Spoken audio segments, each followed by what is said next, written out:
Hey, what's up, Culture Drop? I have a very juicy topic for you today, which is how do you have a difficult conversation with your boss? Spicy.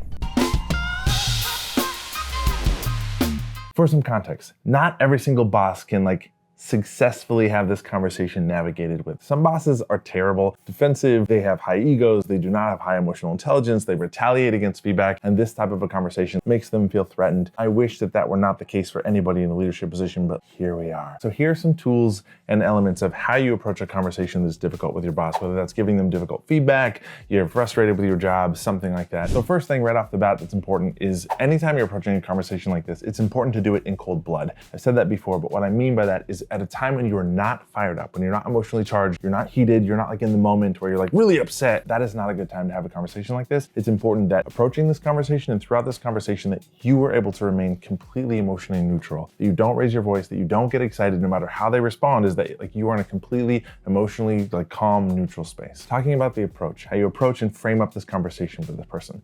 How I would do this is I would go in looking for advice. I'm going in seeking that person's perspective and their advice. I'm going in saying, hey, I have a situation, something I'm challenged with, something that's on my mind, and I'm not really sure what to do. I'd love to get your perspective. I'd love to get your thoughts, kind of pick your brain and get some advice from you. Even though the conversation is about them, that's not a lie. Because the truth is that you have to get their perspective, you have to get their input, you have to get their participation if whatever that you're dealing with, you're gonna solve, especially if it's because of them. If they're doing something that's driving you crazy or making you wanna quit your job, you need them to be receptive to have this conversation and navigate this with you in order to find a resolution. So it's not a lie to say that, even if it's about them. Other little side note about this is that it's also important to ask for permission. So I would frame it up that way and just be is now a good time? Do you have a few minutes? Is now a good time to sit down and have a conversation together? It's always good to get a yes from that person versus just hey, I wanna pick your brain, blah, and then throw it on someone. Make sure that they're in a good headspace, and asking for permission and asking for advice and guidance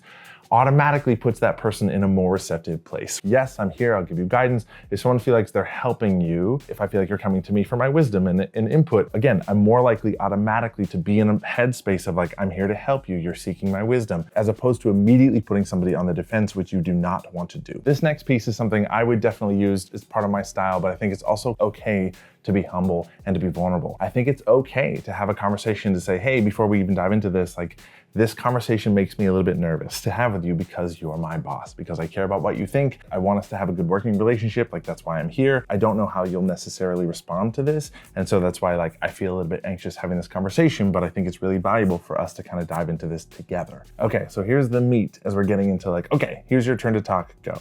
I think it's important to use experience-based language. And what I mean by this is when I talk about what's happening for me, I am talking about my experience. The experience that I'm having is this. I'm not saying, for example, you're not a good listener, you never listen to me. I'm not accusing somebody else or telling somebody else how they are. I'm saying the experience I'm having is this. I'm saying in certain situations, there are times when I don't feel listened to. The reason that we do that psychologically is it's important because you can't argue with that. If I'm coming and having a conversation with you saying you're not a good listener or you hate all my ideas, then the conversation just devolves into an argument, because you can say, yes, I do listen to you, or I listen to all your ideas, what are you talking about? However, if I'm saying the experience that I'm having is that I don't feel listened to, you can't be yes, you do. It doesn't make sense. When we frame it up, it puts the focus on ourselves. The experience I'm having, which doesn't feel great, is this. So as you're kind of laying out what is happening for you to kind of paint a picture for them, it can be helpful to use specific examples or situations that are saying in these types of situations, this is the impact that it has on me. Next, I would share with them, again, to reinforce, I'm not accusing you. I'm not here telling you that you're doing something wrong and that you're terrible and I hate you.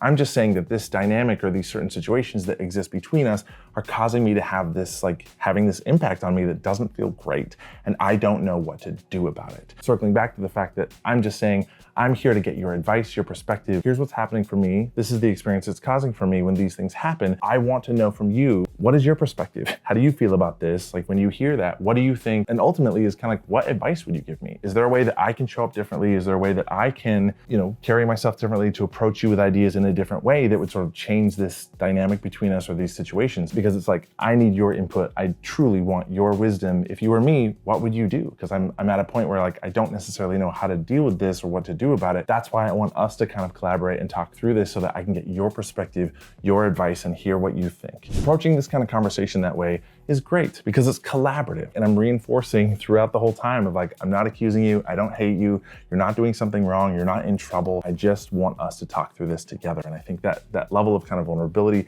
that honesty, that transparency, but very specifically, we're saying things and framing this up in a way that will hopefully not make that person feel attacked, not make them feel defensive and sort of put armor up and feel like they have to defend themselves, as opposed to, I just want your wisdom. I want your input. I don't know how to deal with this. I know that there's a solution here. I think also having the optimistic kind of positive outlook is that like, you're wise. I think you have a lot of ideas, and I'm just sort of like want to tap into that instead of sort of like stew over here in this by myself. Last couple points before I finish up, it's important to kind of like recircle back to and reinforce the idea that like the reason I'm here, the reason I'm having this conversation is because I want us to have a really good working relationship. I want myself to feel excited, fired up about my job and being here and like do the best job that I can. That's my goal here. What I want is for us to have a really good, healthy working relationship and to be able to communicate well with each other. Something that you should prepare yourself for is defensiveness. You should always be prepared for like kind of like the worst possible response on behalf of your boss or this other person, of them feeling defensive, feeling attacked. Again, for you to stay calm, emotionally neutral, just be like, okay, I just thought we could talk through this. Like, again, I'm not totally mad, wanted to get your perspective, but like de-escalate, let the conversation sort of like dissipate. And that's fine if someone just blows up at this, do not blow up with them. Just be like, okay, cool, want to get your perspective. And the very one last piece of advice I would give to you is in preparation of a conversation like this, because you're nervous, because you want to be able to say everything that you want to say, write down your thoughts. Follow this sort of map that I kind of laid out for you and write down, this is what I want to say, this is how I want to say it, and practice. Like practicing either writing down your thoughts and getting them out of your head and saying them out loud or practicing with somebody else will help you so that the first time that you say these things isn't necessarily with your boss or during this conversation, so that it feels more natural coming out of your mouth because you've already said it, you've already kind of like talked through it. And I know that's like kind of cheesy or corny or whatever, but it really can be helpful to sort through your thoughts, write it out, say it out, practice it one time, right? And then go have this conversation, be calm, be neutral. Hopefully you can put that person in a really non-defensive space so that you can talk through this together. And as a result of this, fix the thing that's bothering you and also build a stronger, better relationship with your boss. Because when two people can have conversations like this that are difficult, it strengthens trust, it strengthens the relationship, it makes things better. I think that's really, really valuable. If everybody could do this in relationships with difficult conversations with their boss at work, I think the world would be an easier place. So good luck, I love you, go be awesome. I have a doozy of a topic for you today, which is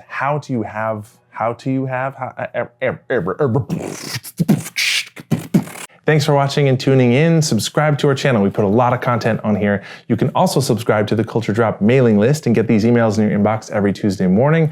Follow our social media channels. Put a lot of free content out about just being more awesome and building great teams.